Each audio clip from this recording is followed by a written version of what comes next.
There are a couple of collective patterns I have noticed in the past couple of years that every single person is going on through on some level. And I want to address them in this video so that you can look at your life and see how this is playing out in your life, and mostly to understand that it is a form of like initiation, spiritual initiation, a spiritual test if you want. So the first big collective pattern I have seen is we've been asked to face our fear of death. And the fear of death is truly the gateway to your biggest fears. So maybe through understanding that, one day you die, you had to face your deepest fears. It could be being criticized, being silenced, being judged, whatever it is. Death is the gateway to that. It highlights it. And so many people have experienced some near-death encounters, like myself, a couple of times. Or perhaps you have experienced death of someone close, and it was your biggest fear. Or perhaps you've been through a divorce, or you broke up with your employment. It's a form of death as well. And you had to give a space to the new self to be born again from the ashes. And this initiation, where you go through that birthing canal, it takes time. So there is like quite long period of time where you may feel, I cannot really, stabilize myself through the work or that relationship or the identity I used to have about myself anymore. It no longer works. And because of that, I feel ungrounded. I don't know what's next. I feel like I have to live more in the present moment. And that's the whole point. But also, when death knocks at your door,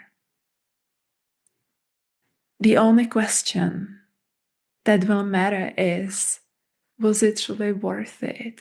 All those moments when you didn't express your truth, when you didn't speak your heart, when you didn't create the things you wanted, when you didn't tell the other person how you truly feel about them. Didn't matter all those places where you kept yourself small. Because after you die, what will people remember? How will they remember you? What's the feeling, the emotion, the impact you have left them with? This is what matters, and only you can answer that. And so if you have had this like near-death encounter in whichever form, are you still hiding? Because if yes, we are still going through that birthing canal. You are still going through that process of truly emotionally liberating yourself from the judgments of other people, because this is what eventually and essentially is holding you back. It's what other people will think of you because you don't know how to hold that level of emotional discomfort within. And so it's better to silence yourself first. And obviously, we all understand why we have those fears. It's obvious, right? If you have lived on this planet longer than 5 minutes, it's very clear. But it's like, this illusion. It's not true on that soul level. And we are asked to purify all of it out of our system. The second collective pattern I have noticed is that there is a big kind of like battle between ego and the soul. There is this unspoken question: are you going to choose the shiny object, the life you feel you should be living because everyone else is living it, everyone's telling you this is the way to go? And are you going to choose the things that are easy over what is true to you, over your soul? To give you some example, most coaches nowadays use an AI tool to write text for them. And yes, those sentences can be polished perfect. Like, wow, when you read it, you are just like chef's kiss. But there is no soul in it. There is no emotion behind it. It feels flat. And people choose it because it's easy, right? It can do work for you. Because if you are a coach, if you are a healer, you do everything yourself. You channel, you create programs, you write it, you do everything. And then all of a sudden there is a tool which can kind of like print you and multiply you, but it's no longer you. And this is how this choice can be so subtle. In my culture, we have those fairy tales, like when you give a part of your soul away to the devil, it will fulfill you some wish that you have. It will make you rich. It will find you the spouse of your dreams, whatever it is that you desire. And this is exactly where I feel we are now collectively at. Those choices that steer you away from your soul, they promise you quick solution. It's like going for an ayahuasca ceremony. It's like using that AI. It's like, I don't know, choosing some shortcut in your life. But is it truly deep down who you are? Or is it pulling you invisibly away from your truth and your soul? I could give you millions of examples of this. It's even like how people are so disconnected in their relationships. They're on their phones.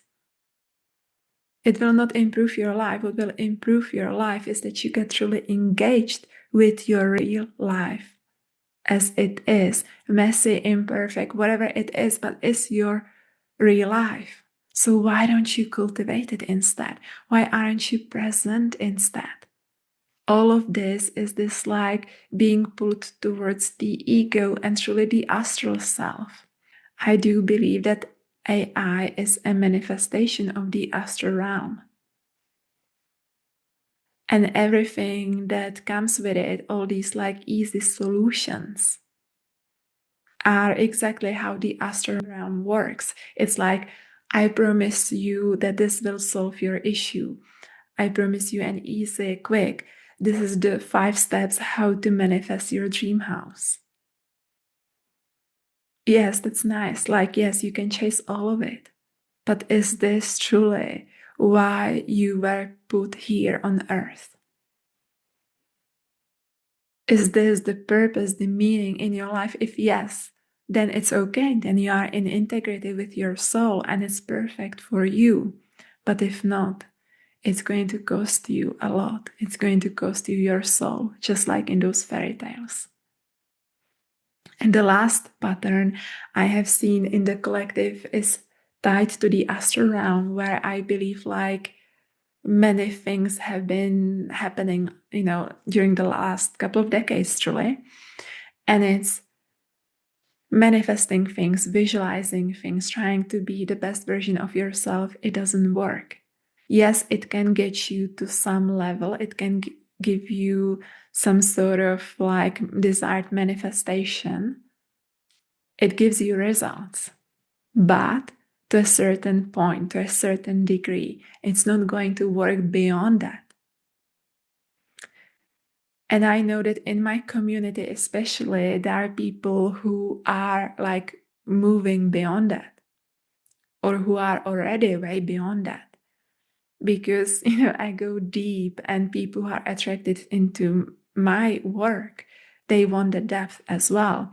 So it means you have to learn to motivate yourself to find a desire and to truly like spark up your growth, not through just chasing ideas, shiny objects, manifesting something, but through deep integrity and being aligned with your values and your core. So just an example, maybe it doesn't work for you to chase more money, but what motivates you is to be fully that empty vessel for source consciousness to fully and completely operate through you and speak to other people or do whatever else it desires to do through you. This motivates you. It's almost like you would release any ceilings and limitations whatsoever from your life, because all of a sudden you operate in the field of God, in the field of consciousness, in the field of source consciousness, as I like to call it. And you are no longer like tapped and being like kept small by your ego unintentionally because you are chasing something. Let's stop chasing. Just be. That's the message. So these are the things that are somehow, I'm pretty sure, play out in the lives of most people. They can be hidden, they can be invisible.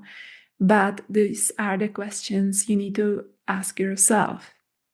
The first, if this is my last day, does that fear, that limiting belief truly matter? If I was given a chance again to live again, if I lived on a borrowed time, what would I do differently? How would I speak from my heart? The second question is, where am I just following the masses, the shiny objects, the things that are easy, but I actually don't want them deep down? And what is it that I truly deep down desire? And the third thing, are those spiritual tools I'm using still working for me? Does it still motivate me? Is this still expanding me? If not, you have outgrown it. It's not going to all of a sudden work for you again if it didn't work for some time. You need to learn to work with your energy differently. And it's something I want to teach more on, to give more examples of what it looks like in my life. And in hope it resonates with you as well. And the first place I'm going to teach about, or I already likely did, is inside of my program, The Emotion of Money. How to create the integral, clean money. So it's not like, let's visualize having, I don't know, $100,000 per year. This is old paradigm. It's already old. It worked a few years ago, but now we are beyond that. So I'm going to teach it there. And you can apply it anywhere in your life. And perhaps I'm going to have just masterclass for this topic if you want to dive deeper into it. But ask yourself those 3 questions. Really take it. Don't just listen to this. Work with it. Make it practical. It's going to get you unstuck if you have felt like disconnected from your purpose or yourself, or like you are lacking clear direction. This is likely why. That's the question we all have to answer collectively for ourselves. And let me know down below if you have encountered like death in the last couple of years, or if you feel this like push between the ego and the soul. And if those, manifestation or spiritual tools are still working for you, or you feel like you have outgrown it. I am truly curious hearing from you, from my amazing community. Because when you share your experience, it can inspire someone else. Someone else maybe, this is exactly what I've been experiencing. So don't be shy. Share your experiences. And I'm sending you my love, and I'm looking forward to seeing you in the next video.